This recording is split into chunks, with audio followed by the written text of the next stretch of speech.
If you feel the need for speed, then buckle up, because we're about to go ballistic with these 10 behind-the-scenes facts about Top Gun. Tom Cruise was the producer's first choice for Maverick, but he took a lot of convincing to actually sign the dotted line. To get him on board, the director Tony Scott arranged to have him fly with the Blue Angels, and once he did, Cruise was sold on the movie, on one condition, that they had to film him while flying in a jet. Luckily for him, he had enough star power that his crazy request was granted. So he and the other main actors got to film some lines while flying in the back seat of an F-14 Tomcat. The problem with flying the actors, though, was that many of them, including Tom Cruise, weren't accustomed to the G-forces they'd be under while trying to deliver their lines. So almost all of them looked too pale on camera and were throwing up everywhere, which made their footage unusable. Tom Cruise was able to hold his lunch down on 2 other rides, so some of his footage did actually make it into the movie. But what may surprise you is that Anthony Edwards, who played Goose, was the one that could have had a future in aviation, because he never threw up once. Goose, I'm losing control. I can't control it. It won't recover. Filming the flat spin accident where Goose died sadly resulted in a real pilot dying while trying to film it. The pilot was Art Scholl, who was the best acrobatic stunt pilot in the business, and he was hired to film plates, which are the backgrounds used for filming cockpit scenes. While Scholl was doing an inverted spin to film the plate, he lost control and crashed into the Pacific Ocean. The exact cause of the crash was never determined, and neither the aircraft nor Scholl's body were ever recovered. And in the credits, you'll see that the film was dedicated in his memory. Top Gun is known for being the greatest naval recruitment tool of all time, mainly because of the unprecedented access they had to military resources. For $1.8 million, the film crew was given access to the Miramar base, the USS Enterprise, several jets, and real Top Gun pilots. But even though the movie had the Pentagon and Navy support, they were only able to film so long as they didn't disturb the standard military operations. If so, it would cost them extra. A disturbance did happen once on the carrier, when Tony Scott was ready to film some dramatic backlit shots that the movie's famous for, but the carrier driver changed directions and messed up their lighting. Scott was determined to get that footage, so the filmmakers ran the numbers and found out it would cost $25,000 to rent the ship for just 5 minutes to turn the ship around, which Tony Scott gladly paid. So now you know that Maverick not only threw Goose's dog tags into the ocean, but 25 G's as well.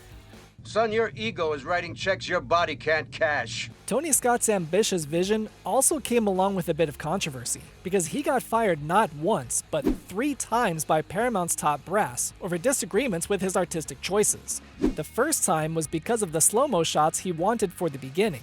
The studio executives couldn't stand them, so they fired him. The second time was because Scott filmed the actors with their helmet visors down, so he could see the horizon reflected on them, which meant that the stars' faces couldn't be seen, so they fired him. The third reason was over Kelly McGillis's glamorous look, which they thought was too risque, so they fired him. But as you can tell, the firings weren't permanent, because each time Scott was fired, he was reinstated the next day. Speaking of Charlie, if you've ever wondered why she and Maverick look so different in this elevator scene compared to how they look in the rest of the movie, it's because this scene was shot 5 months after the movie had been filmed. The reason why is because they needed more scenes to develop Maverick and Charlie's relationship, so the actors were brought back to film for 1 day, and McGillis was given a jacket and a hat to cover up the weight she had lost and her new dark hair color. And Tom Cruise's hair was slicked back to hide the long hair he had grown for the color of money. Tower, this is Ghost Rider requesting a flyby. Since Top Gun was filmed in the Wild West days before mainstream CGI, they had to rely upon practical effects for almost all their shots, so the tower flyby was real, and they were only allowed to do it once. To get the shot, the F-14 had to fly only 100 feet above the ground, which is lower than the top floor of the hangars on the base, and that's where Jester actor Michael Ironside was while watching the stunt. And he said that the jet was so low he could look down and see into the cockpit as it flew by. Another stunt that was only allowed to be done once was that the Navy only allowed 1 missile to be fired for filming. So they filmed it from several angles to get as much footage out of it as possible. And some shots were used repeatedly during the dogfighting scenes by just flipping the image to make it look different.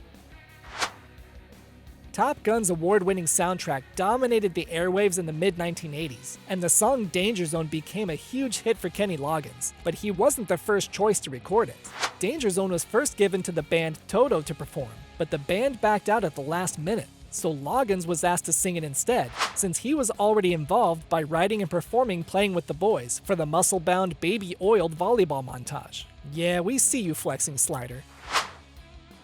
With the massive success of the first movie, Paramount was very interested in doing a sequel right away.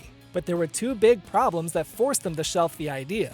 Getting the Navy's cooperation takes a lot of work and isn't cheap. So to get around these issues, Paramount was just hoping to use whatever good aerial footage was left over from the first movie to use on the sequel. But the problem with that idea was that there wasn't any good footage left that wasn't already in Top Gun.